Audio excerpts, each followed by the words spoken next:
नमस्कार दोस्तों, स्वागत है आपका हमारे यूट्यूब चैनल में।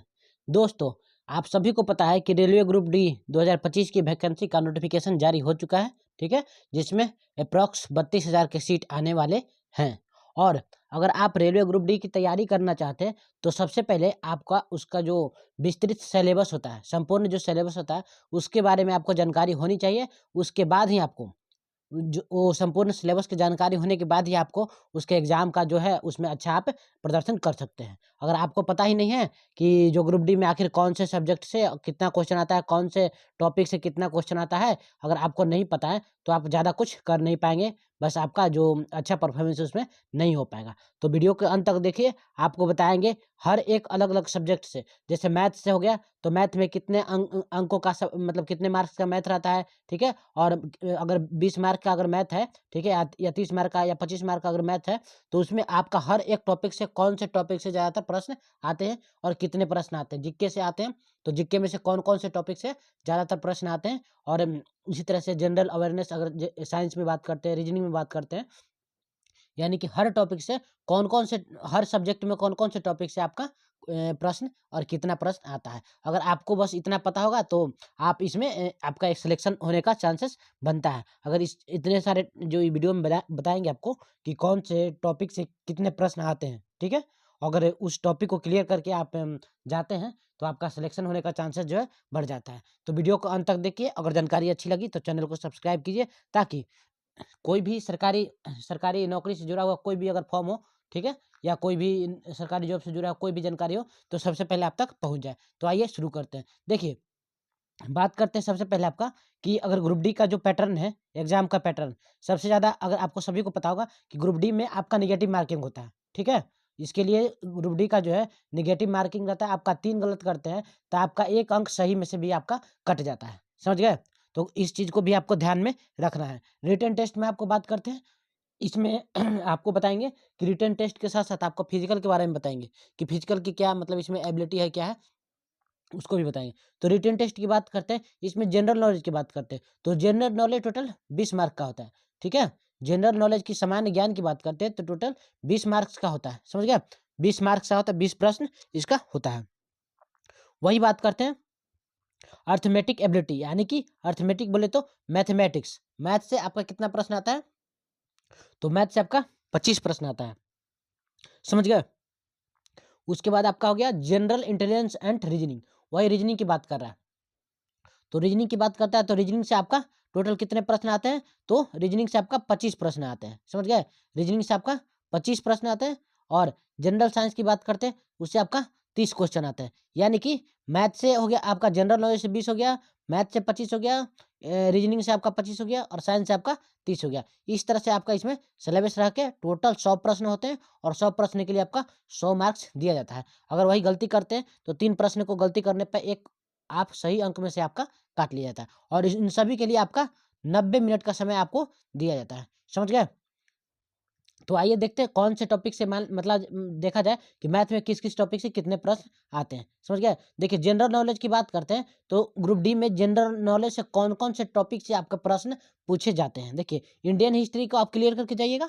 इंडियन हिस्ट्री हो गया, कल्चर एंड स्पोर्ट्स से आपको हो गया, खेल वगैरह ये सब हो गया उससे।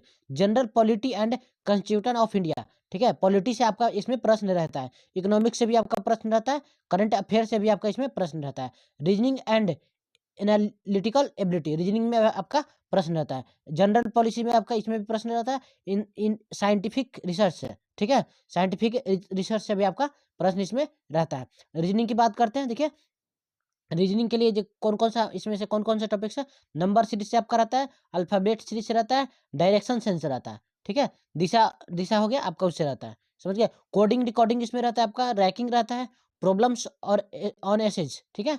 प्रॉब्लम्स ऑन एसेज रीजनिंग का चैप्टर है। ब्लड रिलेशन रहता है, एनालॉजी रहता है, डिसीजन मेकिंग रहता है, नॉन वर्बल, ये रीजनिंग में देख लीजिए कौन-कौन। Mirror image, cubics and dice, अबेंडेस्ट, अब ये यहाँ पर एम्बेडेड इमेज, जो इमेज होता है उसके बारे में आपका, figure matrix, paper cutting, grouping of A image और शेप कंस्ट्रक्शन, आपका ये नॉन वर्बल रीजनिंग का ये पार्ट है, समझ गए?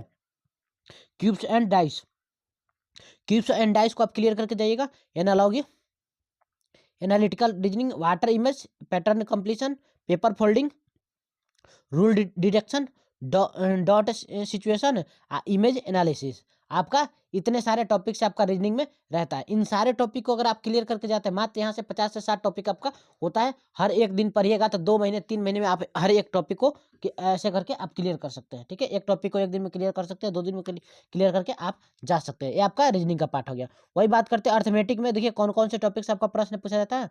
तो नंबर सिस्टम हो गया, एचसीएफ एलसीएम हो गया, सिंप्लीफिकेशन हो गया, डेसिमल फ्रैक्शन हो गया, रेशियो एंड प्रोपोर्शन, यूनिटरी थर्मेड हो गया, परसेंटेज हो गया, टाइम एंड डिस्टेंस हो गया, टाइम एंड वर्क हो गया, प्रॉफिट एंड लॉस हो गया, एवरेज हो गया, सिंपल कंपाउंड इंटरेस्ट हो गया, मेंसुरेशन हो गया। ठीक है, सिंपल इंटरेस्ट और कंपाउंड इंटरेस्ट हो गया, मेंसुरेशन 2D और 3D का मेंसुरेशन आता है, अलजेब्रा आता है, डाटा इंटरप्रिटेशन आपका इसमें सब्जेक्ट रहता है। ठीक है, पार्टनरशिप की बात होगी आपका square root and cube root आपके इसमें रहता है, स्क्वायर रूट और क्यूब रूट इसमें आपका सिलेबस रहता है। समझ गया, इस तरह से आपका रहता है। जनरल साइंस की बात करते हैं तो फिजिक्स, केमिस्ट्री, बायोलॉजी और इन्वायरमेंट से आपका साइंस में प्रश्न पूछा जाता है। तीनों सब्जेक्ट को आपको क्लियर करके जाना है, यानी कि इतने टॉपिक को आपको पढ़ के जाना होगा, तभी आपका रिजल्ट हो सकता है। समझ गया। देखिए यहाँ पर एक बार और डिटेल देखिए कौन से टॉपिक से कितने प्रश्न पूछे जाते हैं। ठीक है, अर्थमेटिक्स में देखिए परसेंटेज से आपका कितना प्रश्न, 2 से 3 प्रश्न आपका परसेंटेज से पूछे जाते हैं। सिंप्लीफिकेशन में 7 से 10, समझ गए, सिंप्लीफिकेशन में 7 से 10 प्रश्न आपका पूछा जाता है। समझ गया। डाटा इंटरप्रेशन में आपका 4 से 5 प्रश्न, नंबर सिस्टम में 2 से 3 प्रश्न। ठीक है, प्रश्नों की संख्या 7 से 10 करने का तो या तो 7 भी हो सकता है, 8 भी हो सकता है, 9 भी हो सकता है, 10 भी हो सकता है। समझ गए। एलजेब्रा में 3 से 4 प्रश्न आपका रहता है। ठीक है, एवरेज में आपका 1 से 2 प्रश्न रहता है, रेशियो एंड प्रोपोर्शन में भी आपका 1 से 2 प्रश्न इसमें रहता है। समझ गए।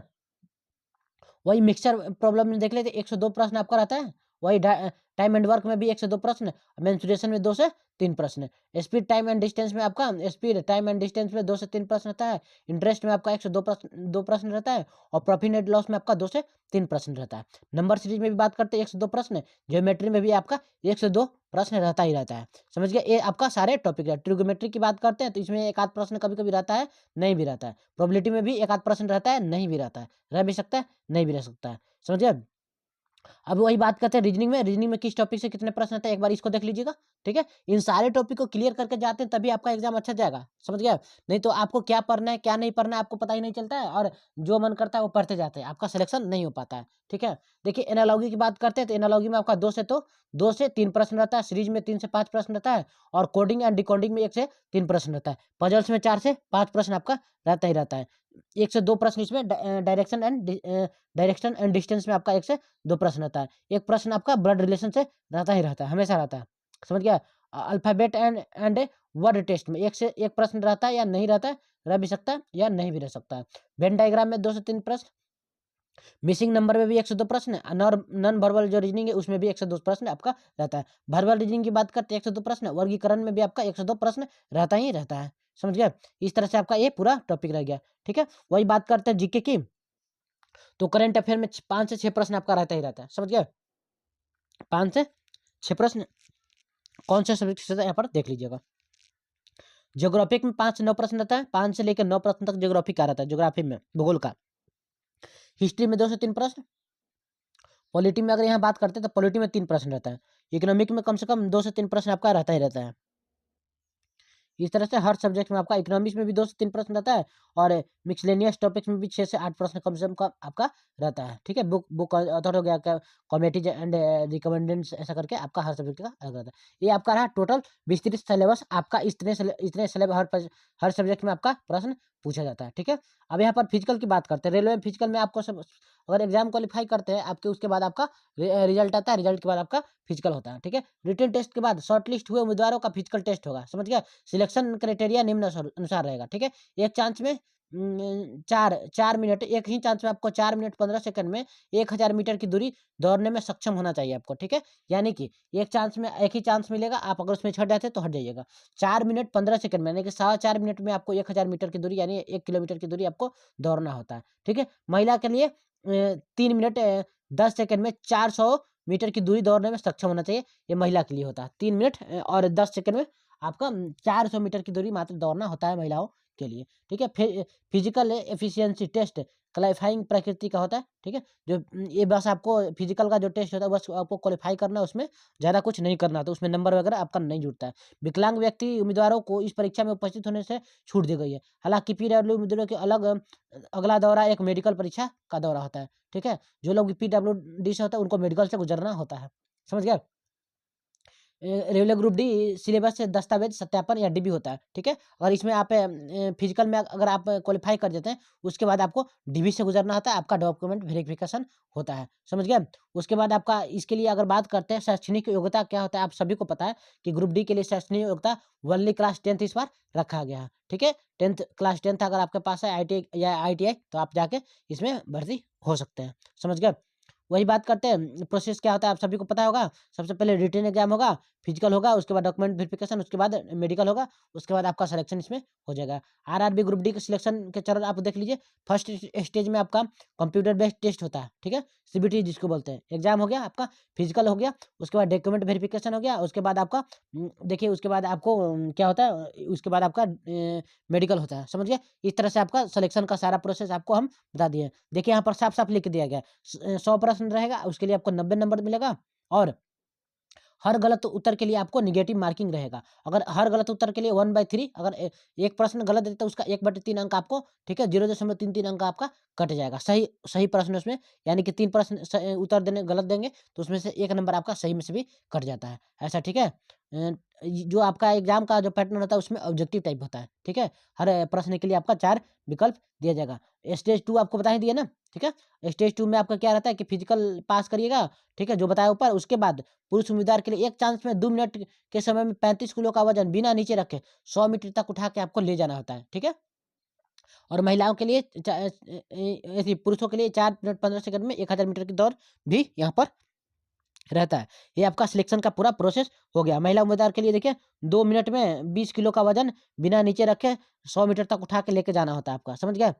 इस तरह से स्टेज 3 में आपका डॉक्यूमेंट वेरिफिकेशन होता है, आपको बुलाया जाता है। आप सिलेबस वहाँ पर जो आप इसके लिए आप कौन-कौन से बुकों को आप यहाँ पर खरीद सकते हैं, एक बार देख लीजिए। कौन-कौन सा बुक आपके पास रहेगा, मतलब होना चाहिए। ऐसे तो आप कोई भी बुक लेंगे तो चलेगा, उसमें सारा टॉपिक होना चाहिए। लेकिन जो लोग भी इसकी तैयारी किए उन्होंने इस पे रिव्यू दिया है कि कौन-कौन से बुक से वो लोग तैयारी करते हैं, ठीक है। देखिए Indian railway group D requirement guide, यहाँ पर RPS एडुकेटेड बोर्ड पब्लिशर, यहाँ पर देखिए रमेश पब्लिशिंग हाउस, ये बस दिया अपना, कोई भी पब्लिशिंग का आप ले सकते हैं, ठीक है।